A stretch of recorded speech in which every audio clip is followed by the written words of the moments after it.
Okay, this is an On the M6 reply to John. Hi there, John, Emblem of Being. Your video about, my video about beauty being the promise of function. I think your criticisms are good there. To be honest with you, it's a couple of hours ago since I saw it, and obviously my attention is slightly distracted right now. So I might not hit the points that you were making. So it might be some variance on the theme, if you know what I mean. But I think you're right. I mean, I might just want to go back into that phrase for a second, really, because I think there are weaknesses in it, which I didn't identify in my original video, but there are weaknesses. I mean, that phrase itself, beauty is the promise of function, comes from Randy Thornhill, who's an evolutionary biologist, I think.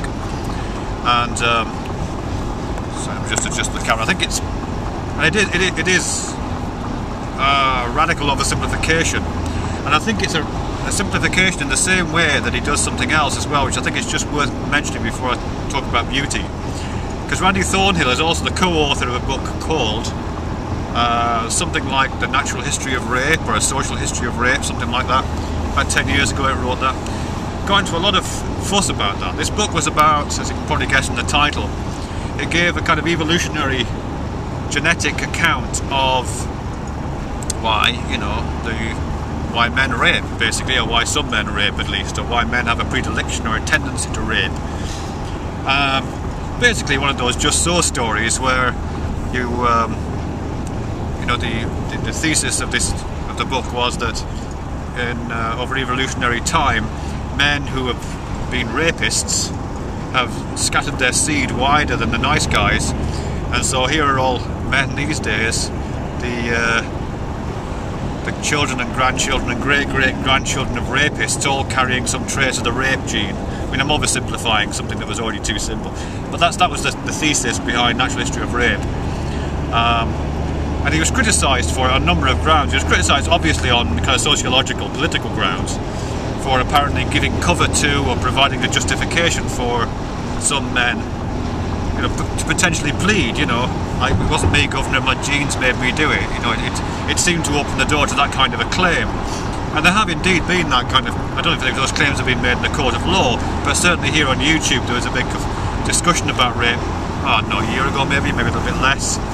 And those kind of sentiments were being expressed. You know, we can't help it, it's in our genes. So understandably it's criticised on those grounds, but also, and in a sense more validly in terms of science, and it was criticised because it's too linear. It doesn't acknowledge any of the other things that's going on between the operation of a genetically, evolutionarily determined genome and the kinds of complex behaviour that humans go in for. You know, I mean, it's basically suggesting that, you know, genome fires, man rapes, you know, nothing going on in the middle. And you know, we all know that there's lots and lots of layers of other kinds of operational processes between the genome and the behaviour, historically laid down layers, things like language and consciousness and culture and society and morals and history and political systems and jurisprudence, and, you know, all kinds of different systems have in place, some of which operate in psychological levels, some of which operate at levels of society. So there's all these kind of baffles and feedback loops and recursive processes going on, which really just prevent that kind of simple logic making any sense, you know. You know, so you can't, it's too simple to say that. And I think in a sense the same thing applies, not just for the natural history of rape, but also to this quotation that I'm using and that you're helpfully developing, to do with beauty being the promise of function.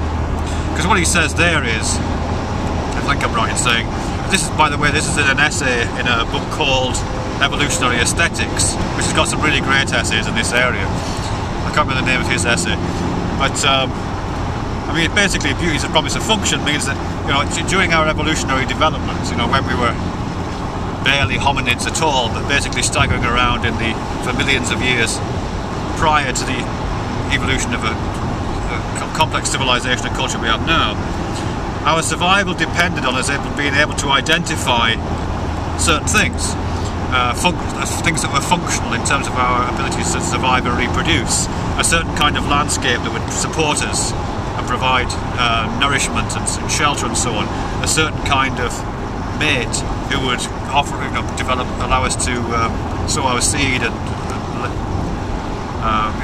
foster the next generation. Not consciously, of course. This is just built into us, really. And the ability of our ancestors to recognise those things, recognise those people, those promises, those functionalities,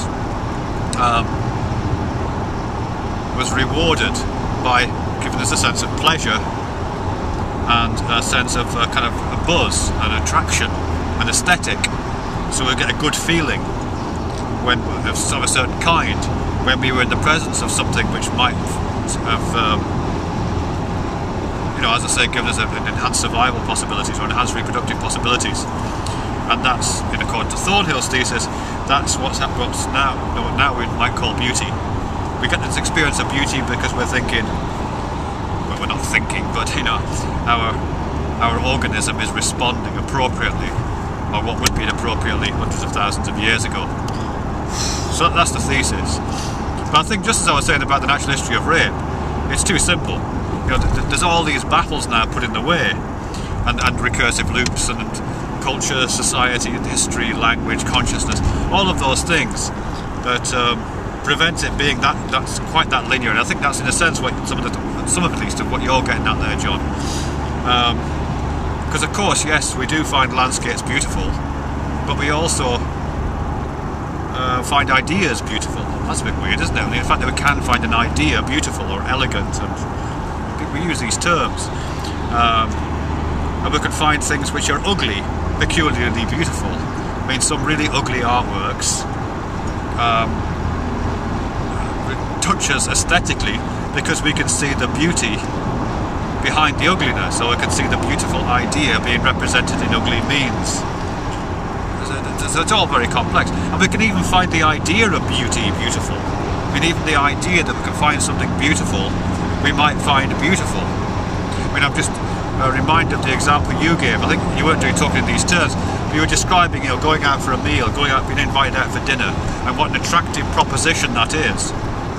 And then you get a phone call from your friend who's in hospital, and he says, "John, can you sit by my bedside? Because I really need some comfort and support right now."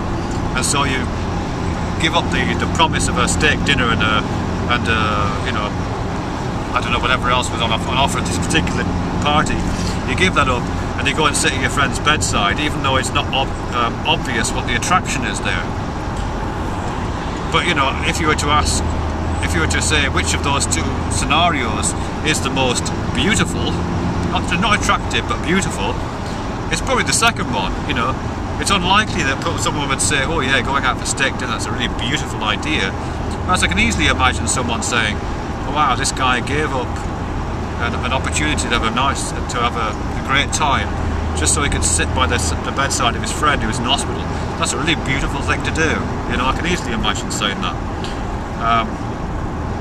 And that's a long way away from the kind of knee-jerk Randy Thornhill genome one step to behaviour way of looking at it.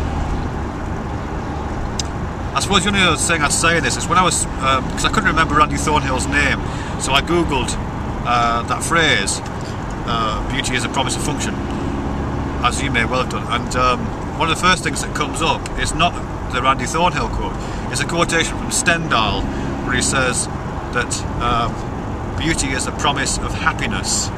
Beauty is a promise of happiness. I think that's really interesting. Beauty is a promise of happiness.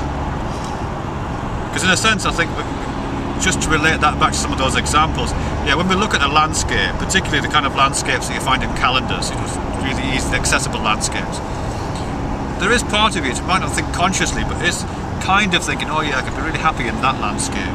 Look at the way that path seems to lead to this beautiful distance, and look how soft the grass looks on that part of the landscape. I could be really happy there." I can imagine that. You might not think, as I say, you might not think it consciously, but you can think of that. And then, why would you be happy there? You would be happy there because it's a functional landscape. It's providing you with the comfort, the security, the nourishment, it's providing you with various things you need. So I think that's an example of one of those baffles, those intermediate stages that Thornhill conveniently elides. That beauty might be the promise of happiness, and happiness might be the fulfillment of function, something like that. But there's probably lots of other layers in between that as well. Beauty is the promise of function. Actually, beauty is one last thing, sorry. But it seems to me crucial in all this that it's about distance. You know, classic, since Kant at least, understandings of aesthetics always talk about distance and detachment. The aesthetic view is the detached view. It's not the indulging view. And in a sense, you're picking up on that thing, John, when you're talking about the difference between the beauty of an object and the beauty of a behaviour which that object might elicit. The beauty of a beautiful woman and then the experience of having sex. They're very, very different things there. Or a beautiful man, you know, whatever the object of your desire might be. They're completely different, and they demand that detachment, and that's what makes, perhaps that's what's made the difference between beauty and just desire, you know, because the thing about beauty is that it isn't the same as desire, is it? Recognition of the beauty of something isn't necessarily the same as desiring whatever that thing offers, whatever the functionality of that thing is. There is something about this, not just deferral, not just deferred gratification, not just the promise that somewhere down the line you'll be able to have sex with that beautiful woman, you'll be able to live in that beautiful landscape, but the holding up and separation and